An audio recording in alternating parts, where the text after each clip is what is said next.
video of this chapter in which we will talk about post fertilization event. देखो हमने पहले पढ़ा है इसके पहले प्री फर्टिलाइजेशन इवेंट, यानी प्री फर्टिलाइजेशन इवेंट में एक बार रिकॉल कर लेते हैं क्या होता है। गैमेट्स का फॉर्मेशन होता है, दैट इज गैमेटोजेनेसिस होता है। एंड गैमेटोजेनेसिस होने के बाद गैमेट्स के फ्यूजन के लिए यानी फर्टिलाइजेशन के लिए उनका ट्रांसफर होना जरूरी है, तो गैमेट ट्रांसफर पड़ा। गैमेट ट्रांसफर होने के बाद उनका फ्यूजन हुआ और उस प्रोसेस को हमने बोला फर्टिलाइजेशन, जिसको मैंने क्लियरली आपको समझाया था कि what is syngamy and fertilisation. And this fertilisation is called anisogamy in case of plants, in case of higher animals. Okay, और उसके बाद क्या होता है पोस्ट फर्टिलाइजेशन, यानी कि फर्टिलाइजेशन के बाद क्या बनता है, जाइगोट बनता है। और ये जाइगोट जैसे ही बन जाता है आफ्टर फर्टिलाइजेशन जाइगोट बनता है और ये जाइगोट डेवलप होता है एम्ब्रियो में। This process is comes in post fertilization event। Okay, so zygote क्या है, जाइगोट जो है वो डिप्लॉयड नेचर का होता है। क्यों? क्योंकि जो गैमेट्स होते हैं वो हैप्लॉयड नेचर के होते हैं। तो जाइगोट जो होता है फ्यूजन का रिजल्ट होता है मेल एंड फीमेल गैमेट्स का, और ये जाइगोट डिप्लॉयड नेचर का होता है। ठीक है, यानी कि जो जाइगोट है इसमें 2n। ठीक है, अब ये जाइगोट क्या करता है, एम्ब्रियो का फॉर्मेशन करता है। कैसे करता है, पहले ये जाइगोट डिवाइड होगा यानी सेल डिवीजन होगा। ठीक है, and what type of cell division, in maximum और most of the cases the division is mitotic. ठीक है, माइटोटिक डिवीजन होगा। हम इसको डिटेल में पढ़ेंगे नेक्स्ट चैप्टर्स में। तो ये जाइगोट डिवाइड होगा यानी इसमें सेल डिवीजन होगा। कौन सा सेल डिवीजन होगा, माइटोटिक सेल डिवीजन होगा। और जब ये कुछ नंबर ऑफ सेल्स बन जाएंगे तो इन सेल्स का डिफरेंशिएशन होगा, यानी सेल डिफरेंशिएशन।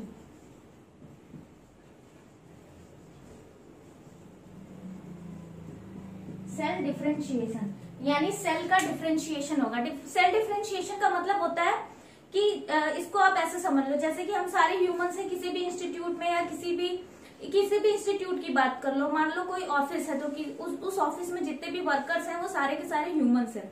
लेकिन क्या सारे जितने भी ह्यूमंस हैं सब एक ही काम करते हैं? नहीं, सबका वर्क जो है वो डिसाइड है ना। उनको कोई मैनेजर है, मैनेजर का अलग रोल है। एम्प्लॉयज जो बाकी वर्कर्स हैं जो लोअर लेवल पे है उनका अलग है। जो हम बोल सकते हैं सैनिटरी स्टाफ है वो उनका अलग है। और जो हायर पोस्ट पे हैं सीईओ उनका अलग फंक्शन, सबका अपना अपना वर्क डिसाइड है। वैसे ही अब किसी स्कूल की बात कर लो तो सारे ह्यूमंस ही हैं, चिल्ड्रन भी ह्यूमंस ही हैं। तो चिल्ड्रन जो होते हैं वहां पढ़ने आते हैं और जो टीचर्स होते हैं वो वहां बच्चों को टीच करने आते हैं। प्रिंसिपल का अलग रोल है, मैनेजर का अलग रोल है ना। और जो बाकी स्टाफ्स हैं like receptionist and other person, उनका सबका अलग अलग रोल है। वैसे ही सेल्स तो सारे एक जैसे होते हैं, लेकिन अब ये सेल क्या होंगे, डिवाइड होंगे। सब अपने अपने वर्क डिसाइड करेंगे। डिफरेंशिएशन होगा उनमें कि अच्छा ये वाले सेल्स अब इस टिश्यू का फॉर्मेशन करेंगे, अच्छा चलो हम ये वाले टिश्यू का फॉर्मेशन करते हैं। ठीक है, तो इसको और डिटेल पढ़ोगे जब हम एनिमल रिप्रोडक्शन पढ़ेंगे यानी ह्यूमन रिप्रोडक्शन। ठीक है, तो ये जो cell division and cell differentiation होता है इस प्रोसेस को हम पढ़ते हैं एम्ब्रियोजेनेसिस। जब सेल डिवाइड होता है कुछ नंबर ऑफ सेल्स हो जाते हैं, देन इन सेल्स का डिफरेंशिएशन होता है एंड फर्दर ये डिवाइड होते ही रहते हैं। डिफरेंशिएशन होता है, डिफरेंशिएट होने के बाद फिर ये उसी टाइप का सेल बनाएंगे, पूरा टिश्यू फॉर्म करेंगे और फाइनली हमारा एम्ब्रियो से फीटस फॉर्म हो जाएगा। ठीक है, यानी एम्ब्रियो बेसिक समझते हैं, एम्ब्रियो फॉर्म होगा। इस पूरे प्रोसेस को हम पोस्ट फर्टिलाइजेशन इवेंट के अंदर पढ़ते हैं।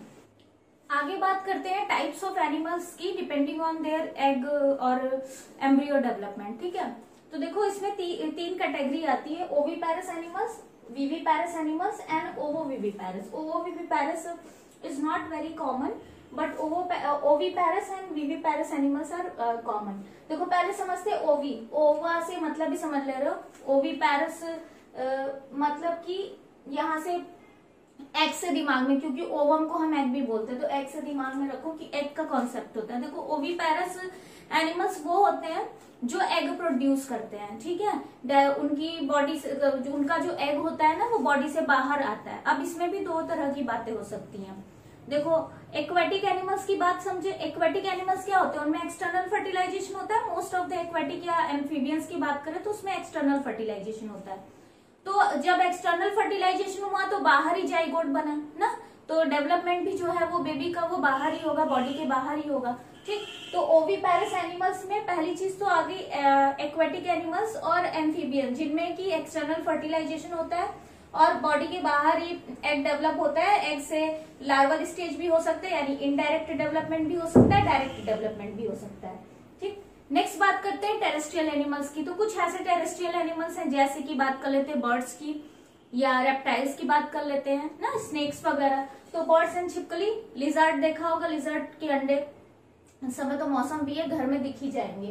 तो जो बर्ड्स होते हैं, रेप्टाइल्स होते हैं, वो क्या करते हैं, वो भी अपने अंडे बॉडी के बाहर देते हैं, लेकिन उनमें फर्टिलाइजेशन जो होता है वो इंटरनल होता है। ओविपेरस एनिमल्स का एग्जांपल लेते हैं तो उसमें हमारे आ जाएंगे most of the aquatic animals,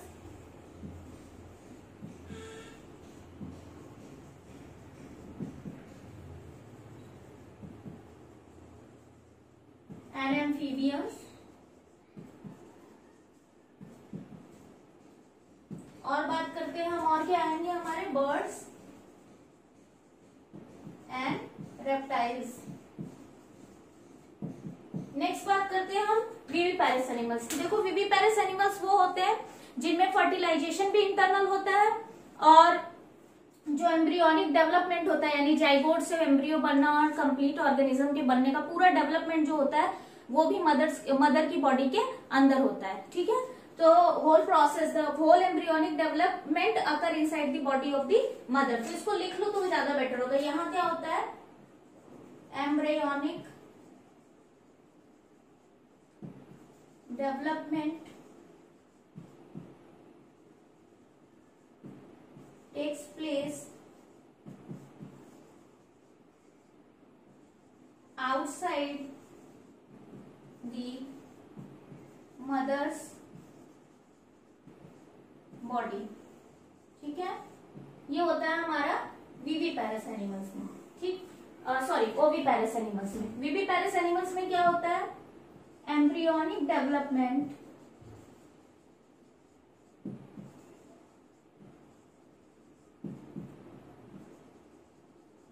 takes place or occur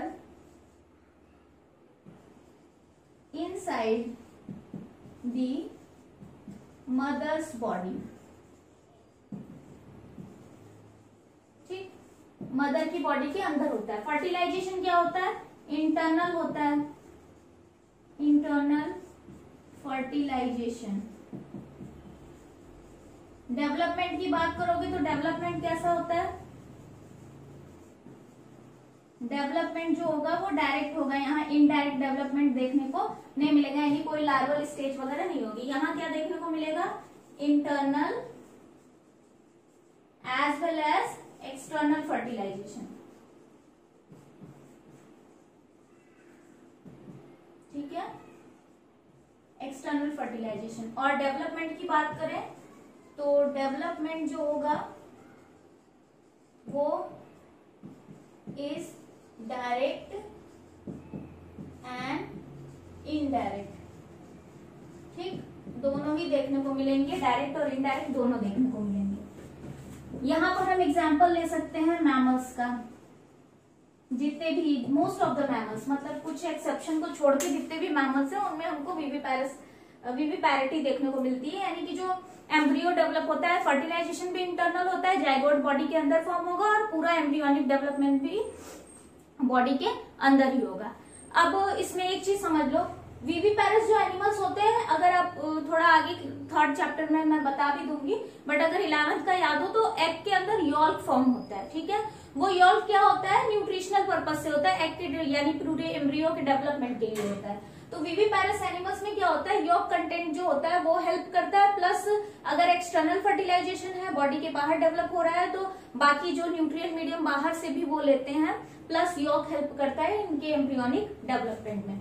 viviparous animals में इनकी एम्ब्रियोनिक डेवलपमेंट कंप्लीट मदर्स के ब्लड से होती है। मदर का जो ब्लड होता है उससे पूरा इनको न्यूट्रिएंट सप्लाई होता है और उससे ये पूरी तरह से डेवलप होते हैं। लास्ट बात करते हैं ओवोविविपेरस एनिमल्स। ओवोविविपेरस एनिमल, ओवोविविपैरिटी कुछ ही एनिमल्स में देखने को मिलती है। इसमें क्या होता है, थोड़ा सा ट्रिकी है, समझो। देखो यहाँ पर क्या होता है, जो ऑर्गेनिज्म होता है उसमें फर्टिलाइजेशन इंटरनल होगा, ठीक है, फर्टिलाइजेशन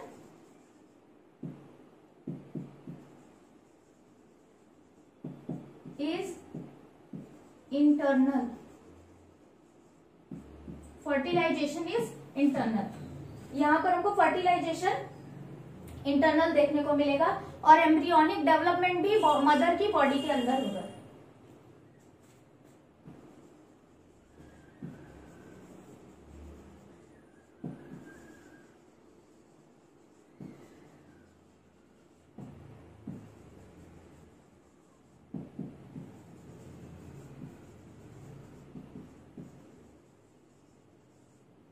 ठीक है, एम्ब्रियोनिक डेवलपमेंट जो होगा वो मदर की बॉडी के अंदर होगा।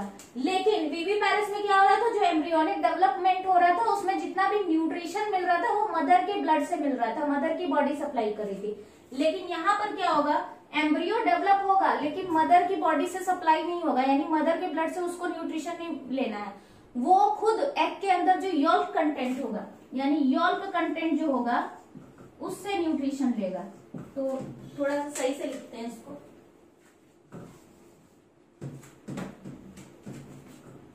टेक न्यूट्रिशन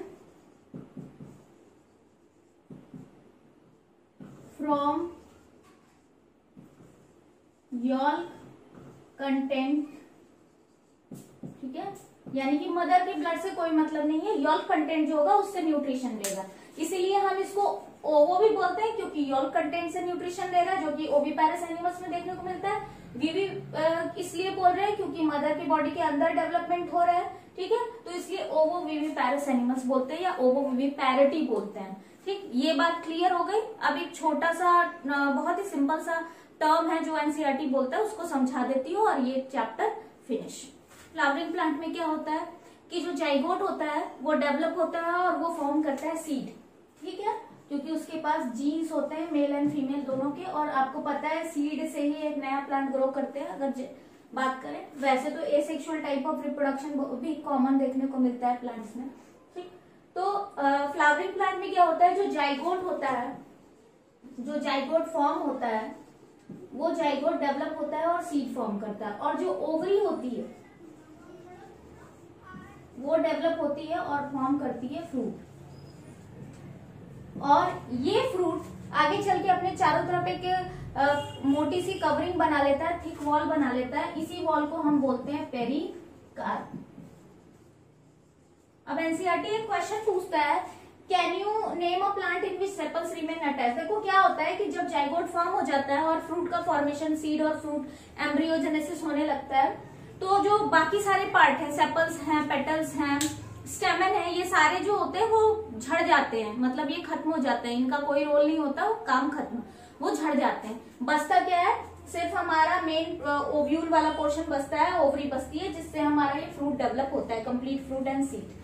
लेकिन कुछ प्लांट्स ऐसे हैं जहां पर हमको सेपल्स देखने को मिलते हैं, तो वही पूछता है कि can you name a plant in which sepals remain attached. क्या आप देख सकते हो कोई ऐसा प्लांट जिसमें सेपल्स जो है वो अटैच रहता है। तो बिल्कुल आप बहुत सारे देखो, टमाटर रोज खाते हो सबके सब, टोमेटो, ब्रिंजल, ठीक है, ऐसे बहुत सारे एग्जांपल है, टोमेटो है, ब्रिंजल है, एक्सेट्रा।